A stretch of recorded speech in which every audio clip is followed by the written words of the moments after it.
All right, ladies and gentlemen, we are waiting for a press release from the Chicago Police Department in sexual assault cases.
Once again, we are waiting for them to go live with a press release out of Chicago.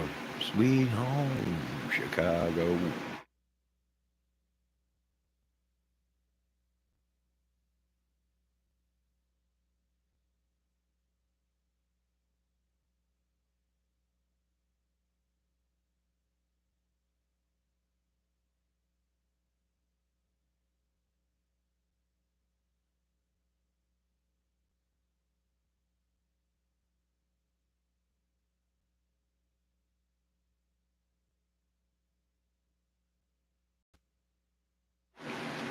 Good morning, Miss Debbie. We are waiting for Chicago to go live with a police press release on. I wonder what they're doing. If they're making changes to the sexual assault cases, or maybe they're just overloaded with them. Uh, they're making changes or something. We'll find out once they go live. I'm sitting here. Do you got your coffee? I got my coffee.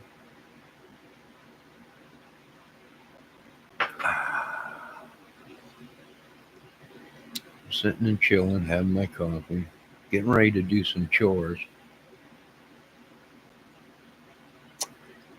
That's about it this morning. Oh, there was a train derailment down south in Indiana. Uh, don't need to panic, folks. All the white powder is cornstarch. So you might want to get some bags and scoop some of it up. I mean, the prices of cornstarch today. I could use some.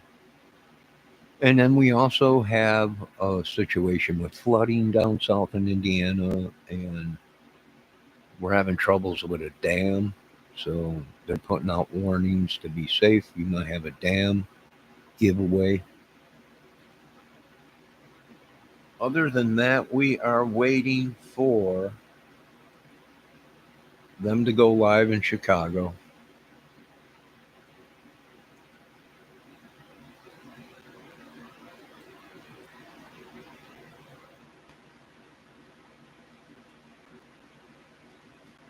Eventually, they will go live. They're watching the stock market. You've been watching it? Yeah, I was watching it this morning. It was up, it was down.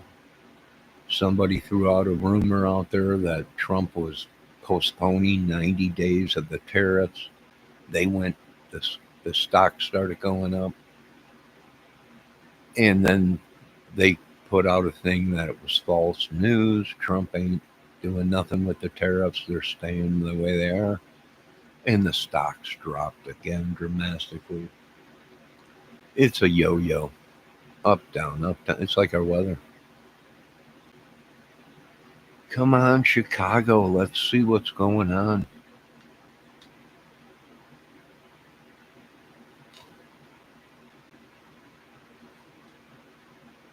That Bitcoin took a dump. Yeah, they're saying Bitcoin took a 25% dump, which ain't really nothing.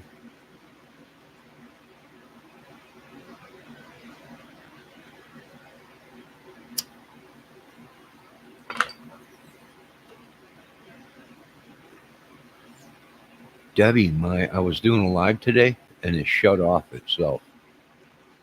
Almost like someone was controlling my channel. It shut off itself and went to edit. My nephew was going crazy over a few months ago. Well, now he's gonna go. JLR said if it drops anymore, I'm trying to talk JLR out of jumping out of his window, right? But Debbie, he lives in a on a flat, right? It's just a one story, right? He if he opens his window and jumps out, it's 2 foot to the ground. Hey, JLR, give him some content. Open your window, run and do a jump. Ah! And he's only jumping 2 foot out of the window. It's a ranch house. I think that YouTube is being watched, especially the crime drama. Yeah, they're all being watched. They're watching us, we're watching them. They're watching us watch them. It's just a circle of madness.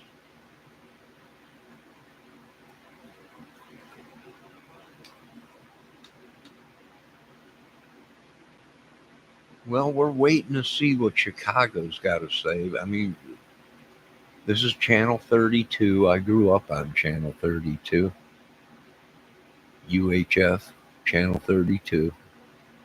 Channel 32 in Chicago, Channel 9, Channel 7, Channel 2. Uh, Grew up on them channels in Chicago. WGNB, the great Chicago channel. All the sports, football, and, basketball, hockey, all the great stuff. All right, let's have some silence while we wait.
All right, ladies and gentlemen. Debbie, what do you think of my white stool I got?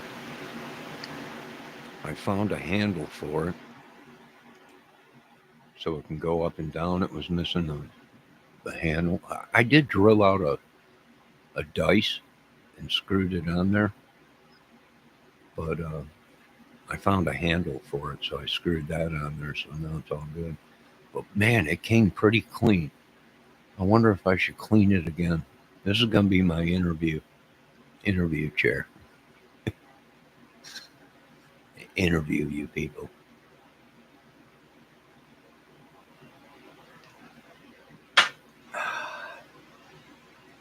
What do you think? Does it look white, Deb? All right, we're ready.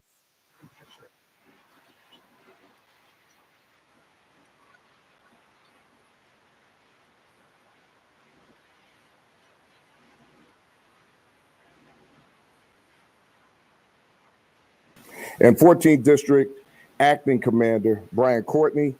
Look at and I was the Deputy first one to Director comment. Mike Channel Milstein. 32. I love you. I miss you. We're Send also me some joined by flowers. members of the Area 5 Detective Division whose work to bring justice to survivors of sex crimes is why we're here today.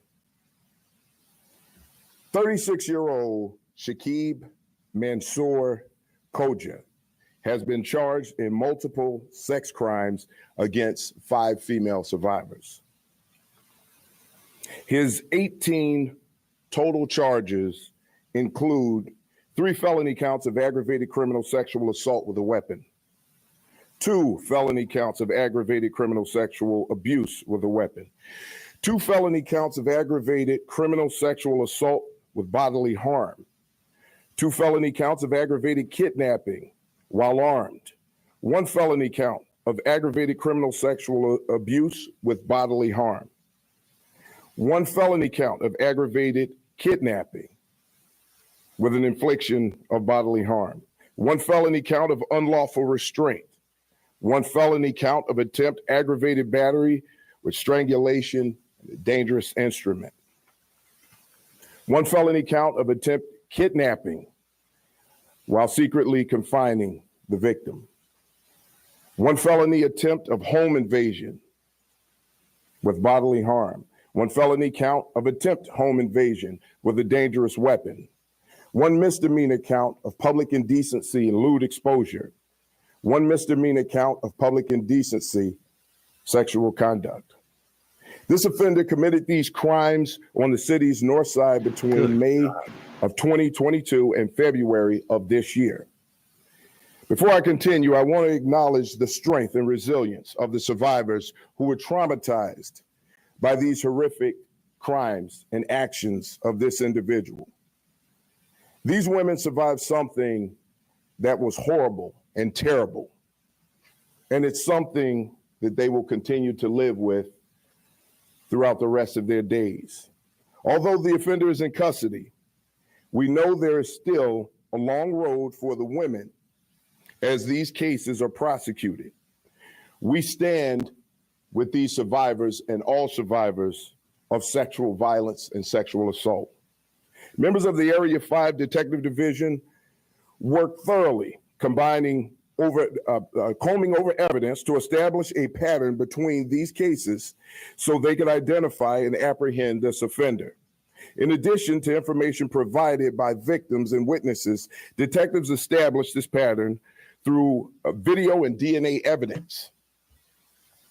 Some of these survivors waited nearly 3 years hoping that this individual would be caught. Throughout it all, our detectives never gave up and continued to pursue all leads to bring resolution in these cases. These charges are the result of close coordination between bureaus within CPD and outside partners. First of all, let me just acknowledge the patrol division. I know we have everyone here who followed up on this crime, but without the work of our men and women in the squad cars and out there in uniform who are working every single day to gather evidence to pass on to the detective division, without that work, we could not be here. So let me acknowledge the 14th District Robbery Team, which tracked down information on a vehicle that led to the identity of this suspect.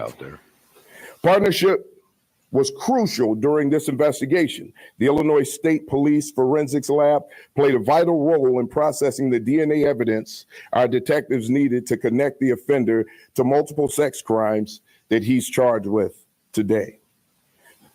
The DNA processing unit in our forensics lab meet regularly with ISP Forensics and State's Attorney's Office to review cases and expand DNA testing options to increase the potential to identify and apprehend offenders.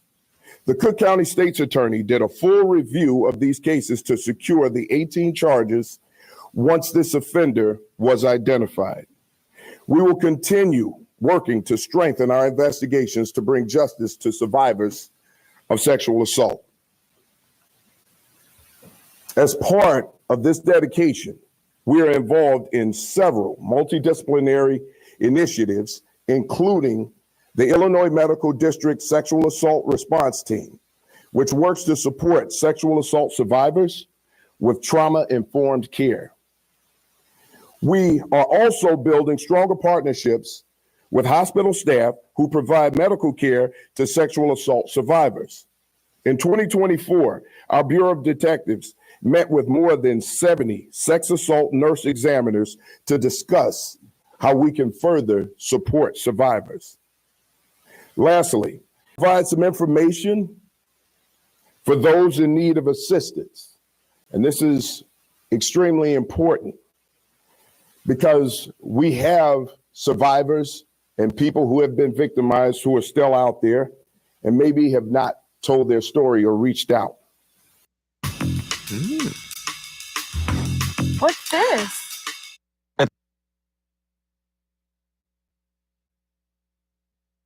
Support, please call 1-888-293-2080. Again, that number is 1-888-293-2080. You can also reach out to see Victim Services. We will send out information to post the website. Right now, it's victimservices@chicagopolice.org. I'll now introduce the Cook County State's Attorney, Eileen O'Neill Burke, and I just want to thank her for her partnership in this and thank her team for following through and making sure that we secure charges on this very violent offender to get him off the street and make others safe. State's Attorney. Thank you, Sue. Good morning, all. How are you today? Today, the city is safer. Today, every single woman in the city, every single man who has a wife, a mother, a daughter, a sister, should all be breathing a sigh of relief.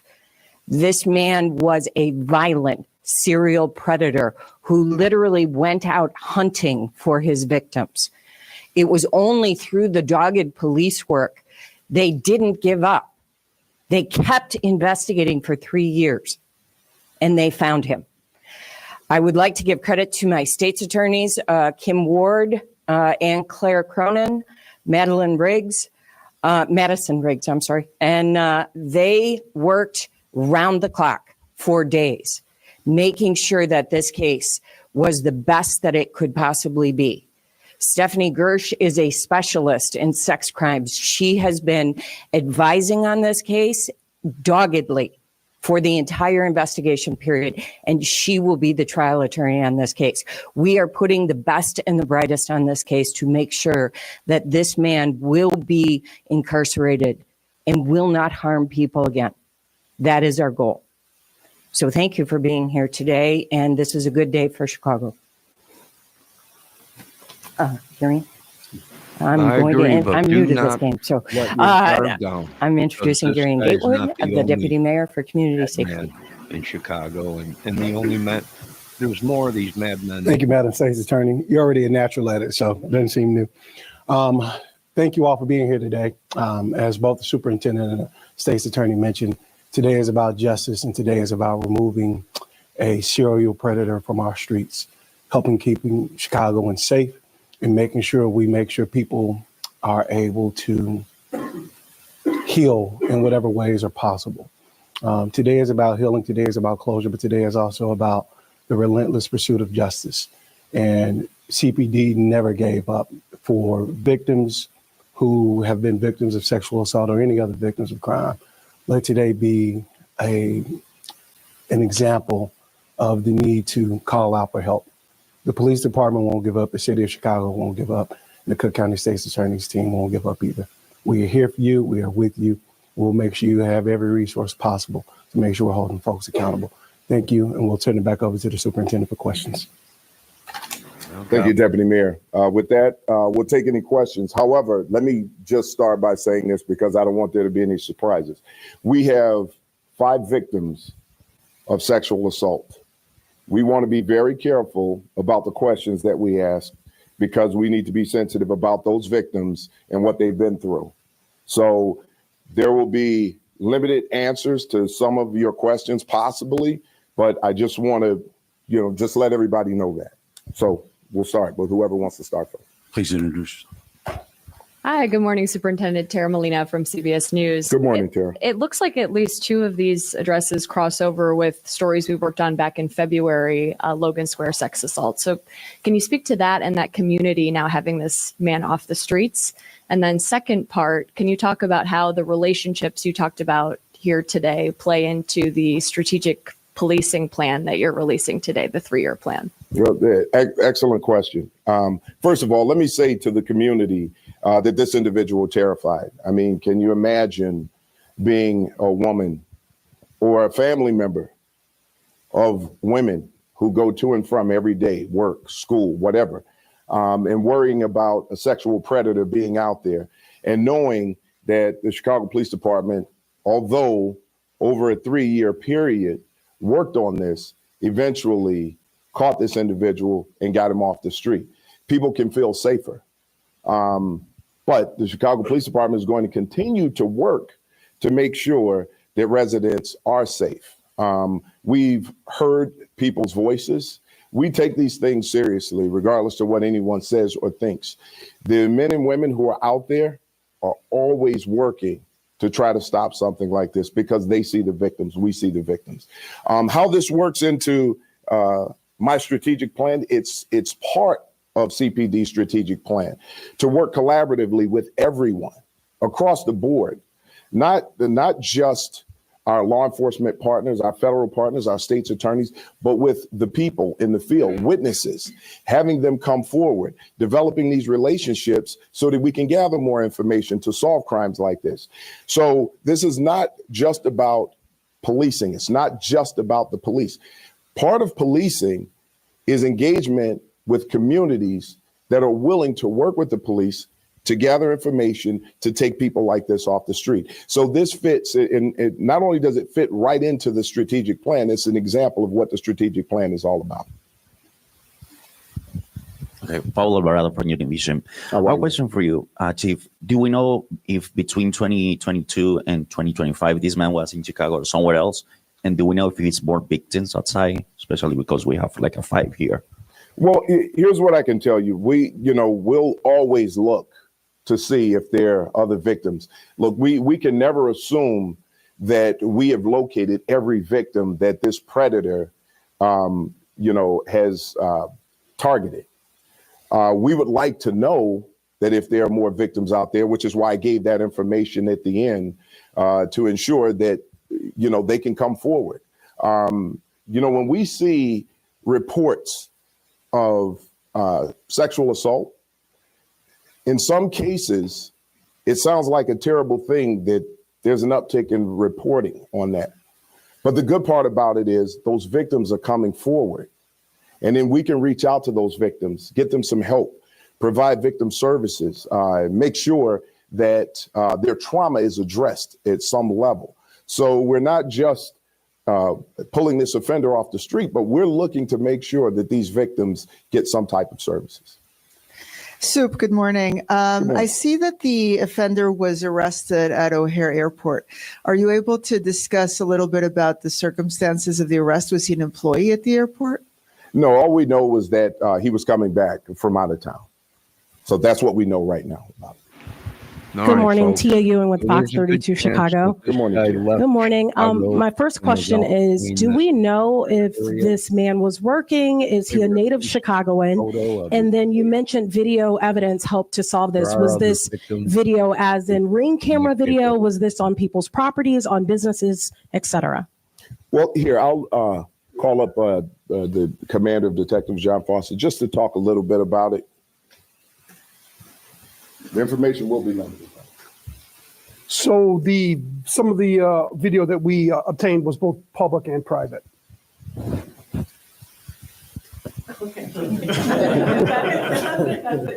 I'm not sure what else would you like? When you say private, so did this essentially mean that you went knocking on doors to get people to then hand over video that they would have had on their public or private property? That's correct. That would be private video, and then there's obviously police cameras that we utilized to capture evidence. I told you it'd be limited. State's Attorney, could you address how this could play a role in the pilot program when we're talking about felony bypass review? This case is a perfect example of why bypass was necessary. So we have a pilot program running right now in the 5th District and the 7th District, tracking gun cases, low-level gun cases, the least serious of gun cases.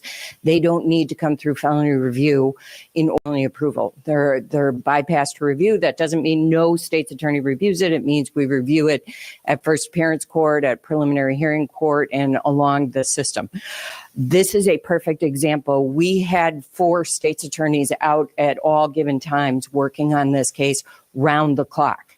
These are the cases that our state's attorneys need to be working on, talking to witnesses, talking to victims. This is where our resources are best utilized. So employing a bypass program for lower level felonies that the state's attorney's office really doesn't have any impact on the putting the elements of the offense together is a logger jam that needed to be rectified so that we can focus on victims and on witnesses, on cases that need our input on. So thank you for asking that question, Sean, because this is a perfect example of why bypass is necessary and why it's working. And if let me just follow up on that a little bit from the police side of it, because the state's attorney is 100% right.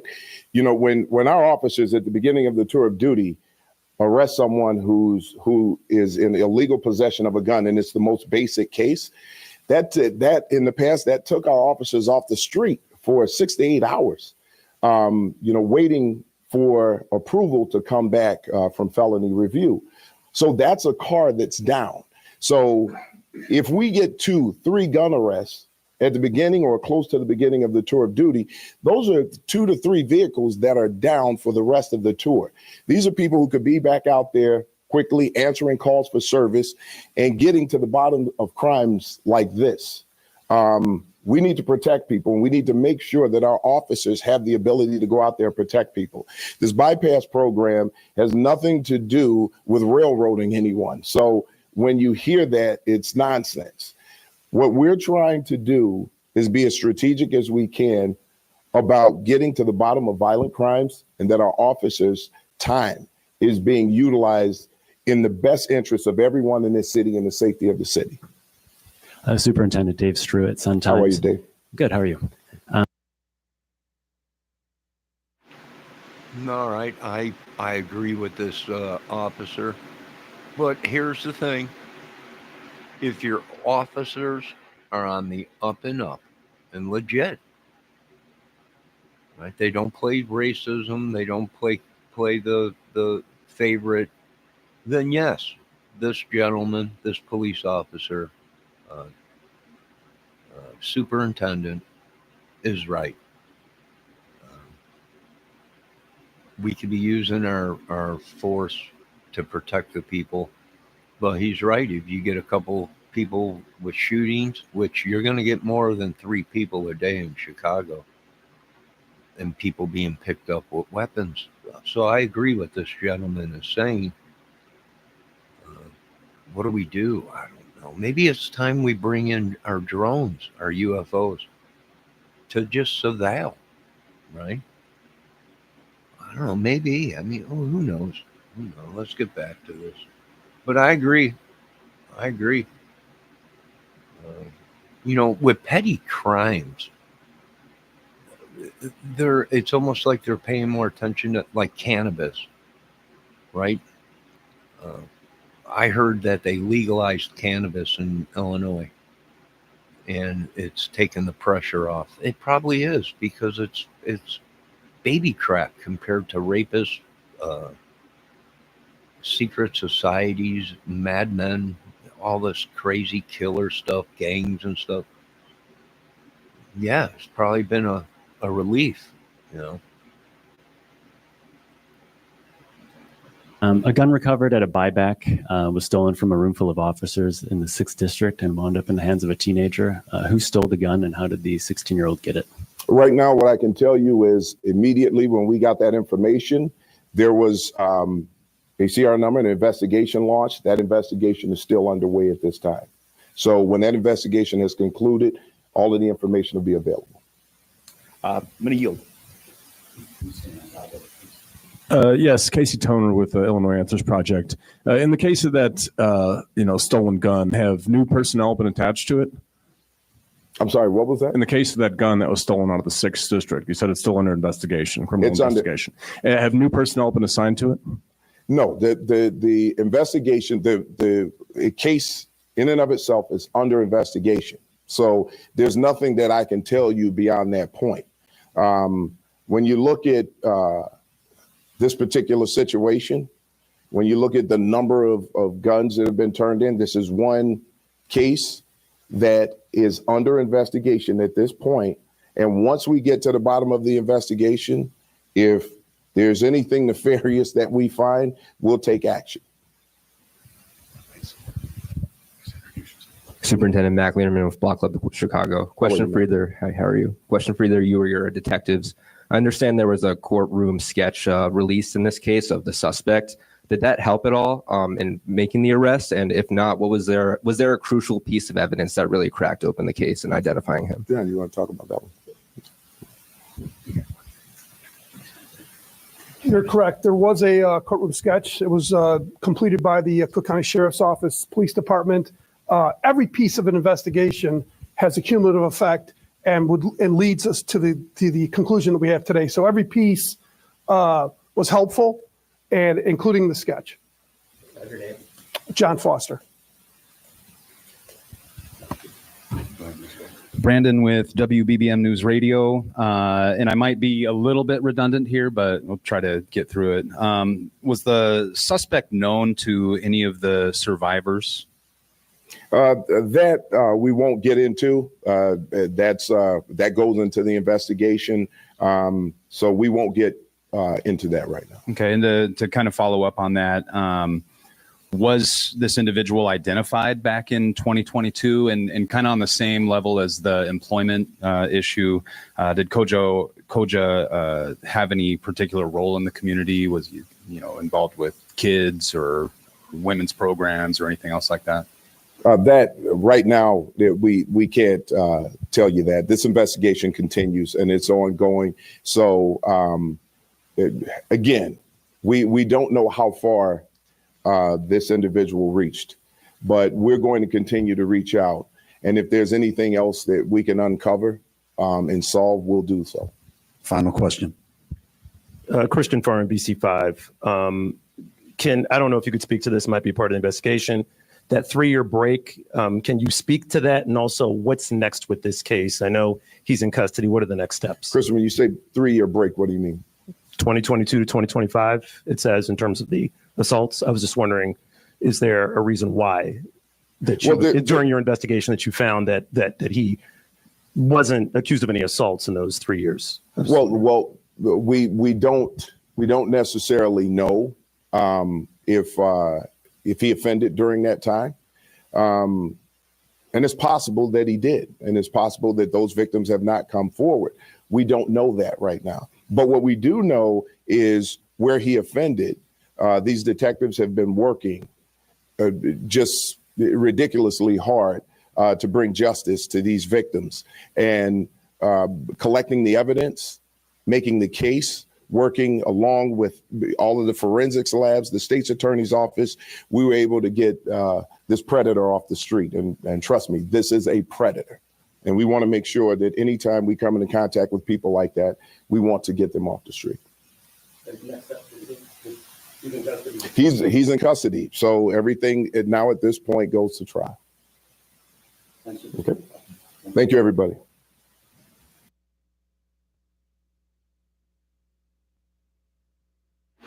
All right, there you go, ladies and gentlemen. They got the guy.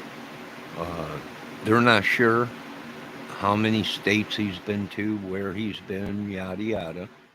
Too early in the investigation, right? It's still ongoing. But they do have the guy in custody. And it ain't over, right? Keep your doors locked.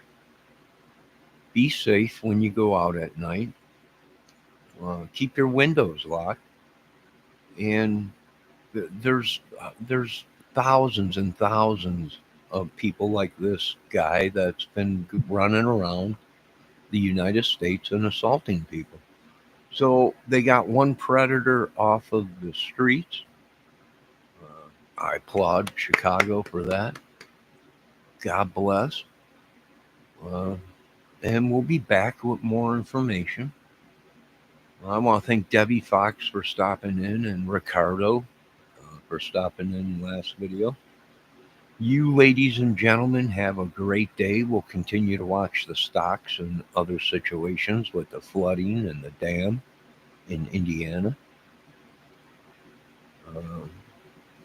Want to thank everyone for stopping in, and we'll be back later.